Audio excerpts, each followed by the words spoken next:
Hello there, welcome to the business magazine program, Business24, reaching you from the federal capital city, Abuja. I'm Chumobi Walter Nnaji. Now, every economy is governed by some fiscal policies that determine the overall business environment. Now, this is aside other policies and programs of the government that drive economic development. The meeting of Nigeria's Monetary Policy Committee is always anticipated for many reasons by economic experts and, of course, other players.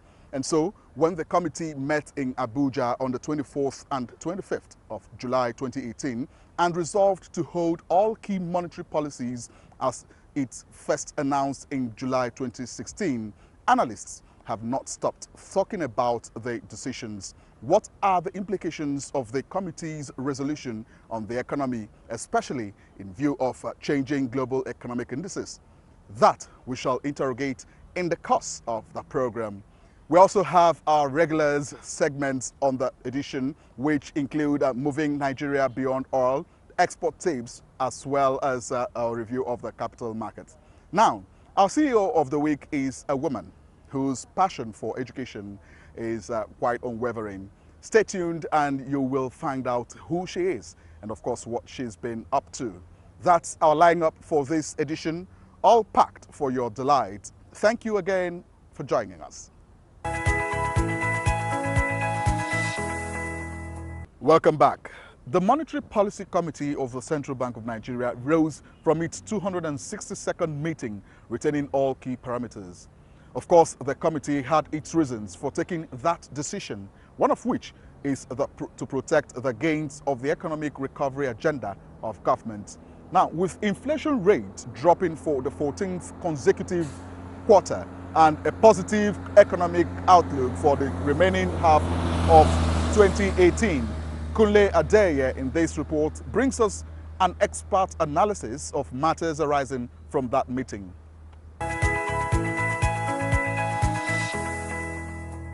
Having survived the 2016 recession that staggered the country's economy, the federal government came up with policies to keep the economy thriving.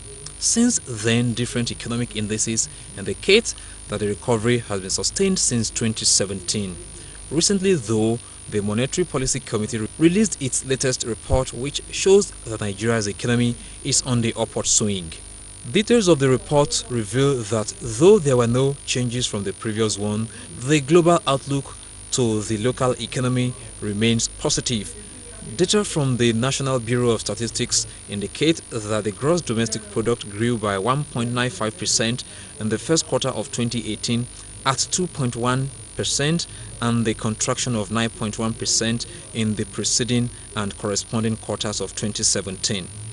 The report further exposed developments in the money market with anticipation that if the 2018 budget is given speedy implementation, the recovery rate will be further strengthened. In the meantime, a professor of capital market, Uche Uwaleke, explains that these unfolding developments are expected from the quarterly report, but not without some caution, while development economist Dr. Emeka Ukengu advises that the economy could witness the expected boom if emphasis is taken off external influence. I'm in support of the fact that they held the rates. And again, if you look at some countries that we are benchmarking, okay, you find that many of the emerging economies that held their Monetary Policy Committee meetings recently also are, either holding or increasing. Greatest challenge that the Nigerian economic system has is that we've not been able to build, an economy that is entrenched in production. Because the moment you're able to have an economy that produces or regenerates itself, it becomes very, very difficult, for you to now have, what you call externally influenced inflammatory trends. Despite the positive outlook, the Monetary Policy Committee, however, gave some caution intended to help prevent a sudden rise in inflation. It explains that the increasing rise of crude oil in the global market could increase the disbursement by Federation Accounts Committee, adding that proper implementation of the 2018 budget with the general elections around the corner require prudence on the part of the country's economic managers. Professor Uwaleke and Dr. Okengu, however, say there should be no cause for alarm. The beauty of this one, again, is that the lending is going to be long-term, going by what the central bank governor said, between 5 years to 7 years. There's also the initiative of a differentiated cash reserve ratio. Having your fiscal and monetary policies must also tie clearly, to what you call your local content or your local production or your sustainability policies. The Monetary Policy Committee arrived at its conclusion by a vote of 7 members to retain the rate at 14%.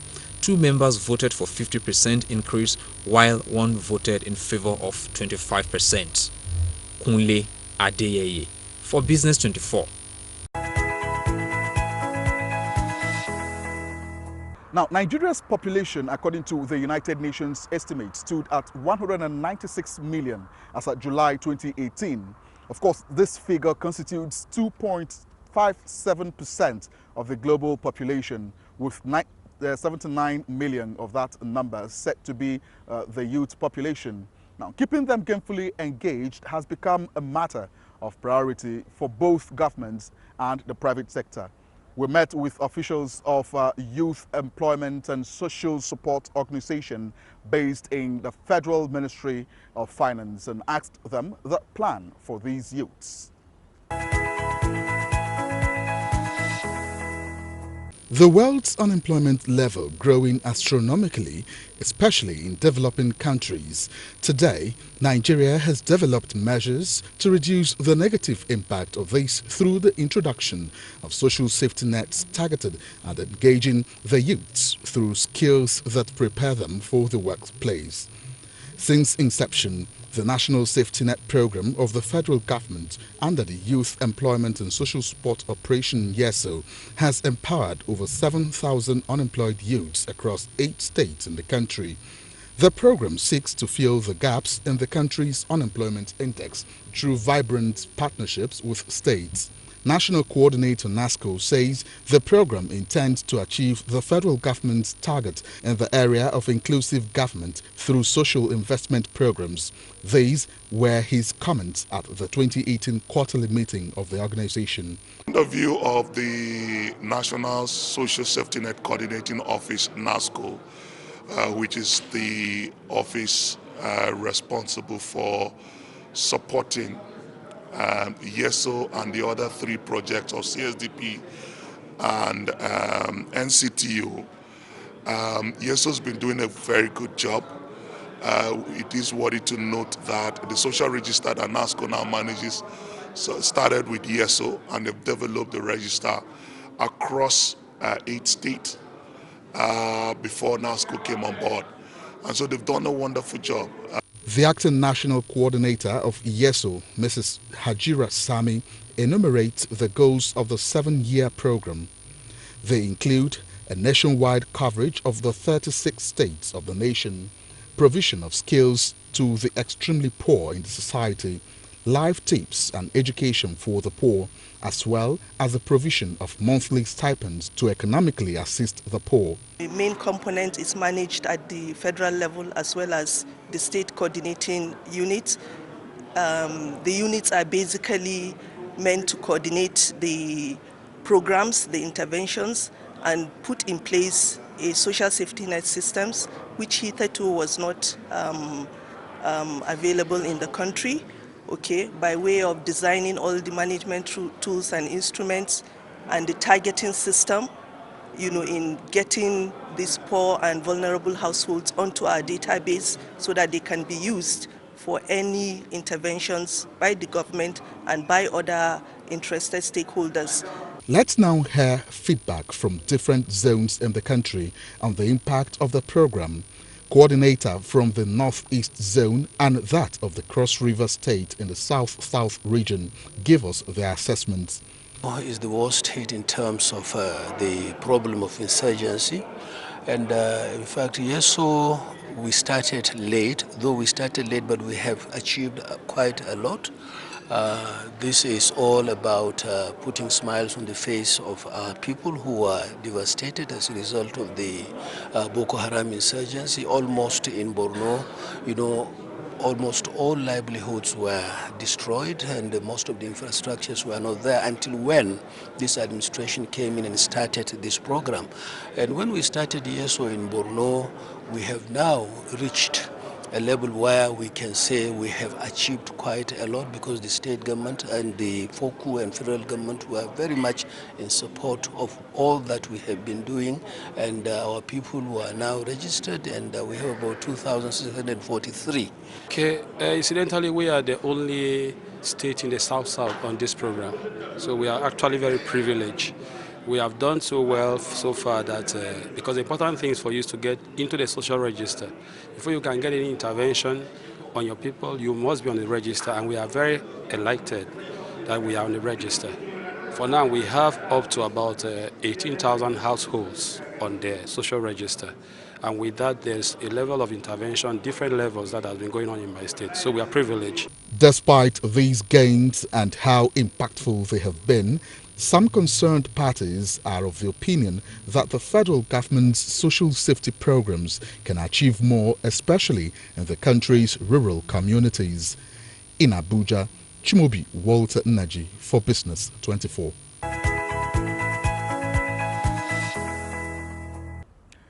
Education, according to experts, is the anvil of national development for those who believe in education and are committed to empowering people with the right kinds of knowledge.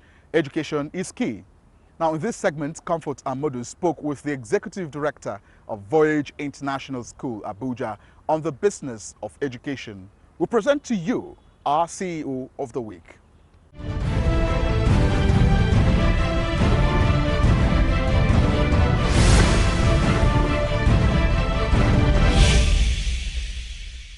Apart from the diversification drive to boost the economy, one key priority of the Nigerian government is the education sector.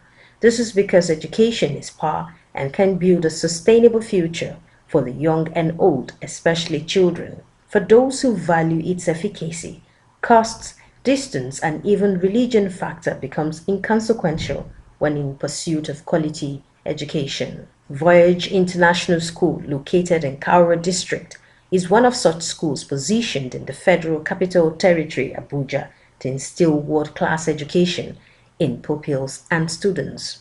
Voyage International School, or VISA as it is called, was instituted in September 2014 with the mission to provide conducive and an enabling environment for learning. We would have to drive close to 40 minutes or even an hour to get the children to the school, the kind of school we wanted them to attend.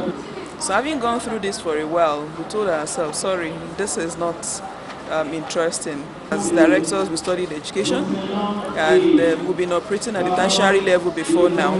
So we told ourselves, it's about the time we think about having an elementary school where our own children can attend, and of course children of people around the environment can equally attend. One may ask what it takes to manage a school like VISA. Managing a school as a team lead requires that you strike a balance between the children in the school, called it the pupils or the students, the staff in the school, the non-academic and the academic staff, the parents, and of course the government. That's statutory requirements. So for us, we have a whole lot on our table. With the mandate to provide solutions to the common problem of parents who desire a healthy, balanced academic excellence and moral training, VISA provides both conventional and Islamic education. Considering the fact that children are, the students are coming from different backgrounds, some of them have been exposed to Islamic education early enough, so you realize that someone will be in grade 1 in school and will not be in grade 1 in the Islamia.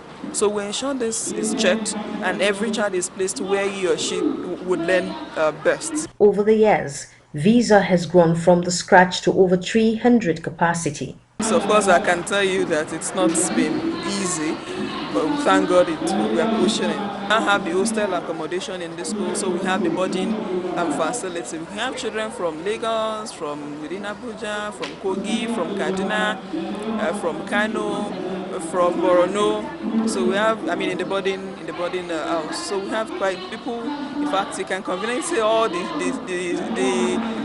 geopolitical zones are represented there. The school recently marked its 2018 graduation and prize giving, where about 64 pupils and students were honored for outstanding performances. Amazing to be moving from one level to another in life is really amazing. The institution has continued to soar in all spheres, including leadership and entrepreneurship, among other initiatives, to build moral standards.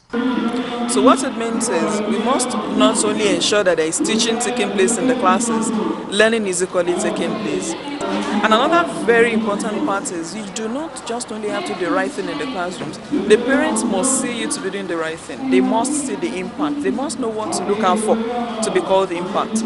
So it means it's a whole lot of work to do. Alhamdulillah, we've got good hands. There is nothing more gratifying like developing young minds who are future leaders. For me, what I want to spend my life doing, I find myself doing it. And it will interest you to know that our grandparents and even our parents were actually educationists, so it runs in the blood. But as for whether we are getting 100% of how we want it to be, not yet. There are still lots of things we need to improve on. There are things we want to have that we don't have yet, and we believe that God will do it. But as for fulfillment, as for being happy, we are. Visa is poised to build a world-class institution that would deliver social, moral, academic, and religious standards required to develop a global citizen and a whole child that is ready to compete on the world stage. We look forward to, students graduating from the school who would not only be academically sound, who are equally, in terms of attitude, morals, the best, such that wherever they are good ambassadors of the school, and of course their parents. There you have it, our CEO of the week, Shekirat Animashahun Uriyomi. Talk about redefining education delivery through innovative thinking.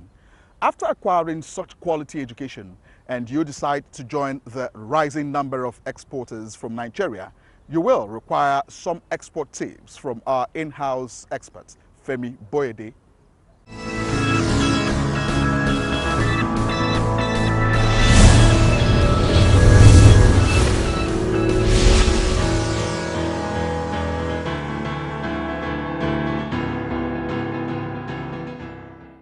Now, where are the opportunities? How do you find them when you talk about export opportunities? These days, the internet of places, the internet of things have actually made it easy for one to be able to find the opportunities for his export. But a lot of people attend trade fairs, trade shows, trade conferences, and trade events. Now, because of the daily advancement in, of course, the internet of places and things that I talked about, it is actually also possible for you to attend trade fairs and trade shows virtually. These days, you can go online, and there are several online training institutes. You need to go to the trade support institutions like the Nigeria Export Promotion Council, like the commercial desk of, the export desk of commercial banks, for example, like Nexim, like the Trade and Exchange Department of Central Bank of Nigeria. These are the places where you need to go to actually find the export opportunities, because they are not going to come to find you. There are several now. The Federal Ministry of Agriculture has specifically also set up a Department of Agribusiness and Marketing that also is opening a virtual shop where you can bring your export product and put it in that virtual shop for it to be advertised around the world. Find the opportunities. The opportunities are not going to find you. And when you have found the opportunities and you are sure that you have prepared yourself and you have started, that you are ready now to go into the export market, do what? Start marketing. This is the level where you actually need to understand and you need to learn how to make an export offer. How to make an export offer. If government, through the Ministry of Agri or the NEPC or Abuja Chamber or any other platform, is making available virtual shops that you are paying next to nothing to get your products advertised, you need to be able to understand the language of exporting. You need to understand, what did I say? The language of exporting. If somebody asks you, for example, I need a quote, FOB Lagos. I need a quote, X warehouse, Warri, or X warehouse, Kwali. What does this mean to you? You need to understand all of this, because those are the things that are going to go into your first export offer. How do I make an export offer? If you cannot attend a trade seminar, please try to find out online. These are not things that are going to come to you. You need to actually regularly teach yourself. Now, Nigeria's capital market has remained an attraction for investors, closing the year 2017 as the third best performing stock exchange globally. Now, recent figures from the NSE, however, suggests that the market is still dominated by foreign portfolio investors. The second stakeholders meeting held in Abuja by the National Assembly Committee on the Capital Market and Institutions dwelt on how best to deepen local participation in the market. Ignatius Nkwo was there and sent in this report.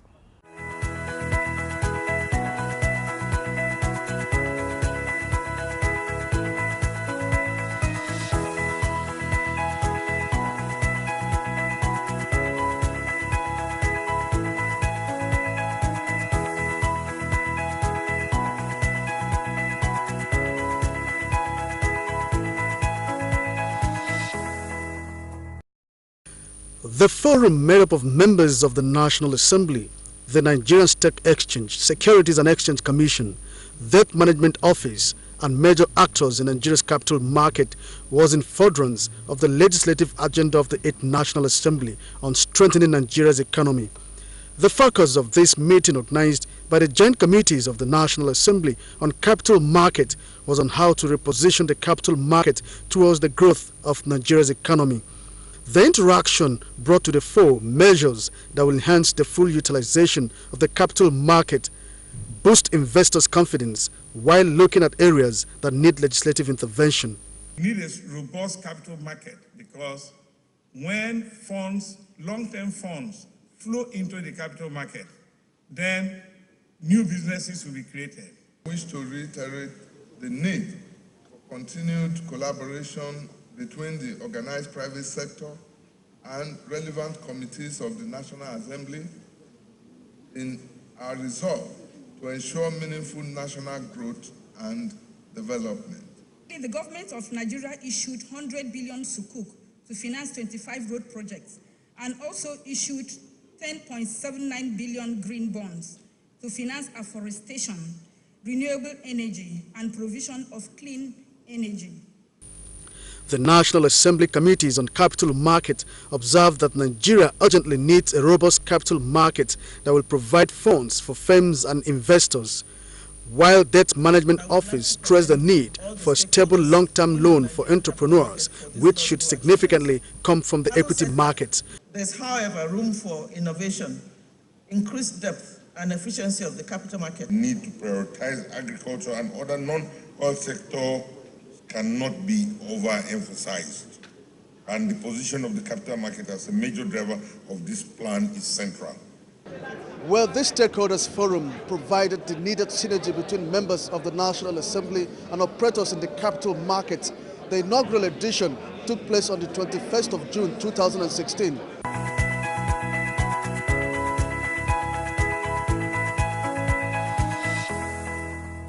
Well, the market is where we leave the program for this week. As our time is up, we hope you had a profitable time with us.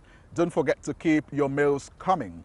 We appreciate all your suggestions and comments. So Remember to reach us through the different platforms showing on your screen. Until we come again next week, I'm Chibobi Walter Naji.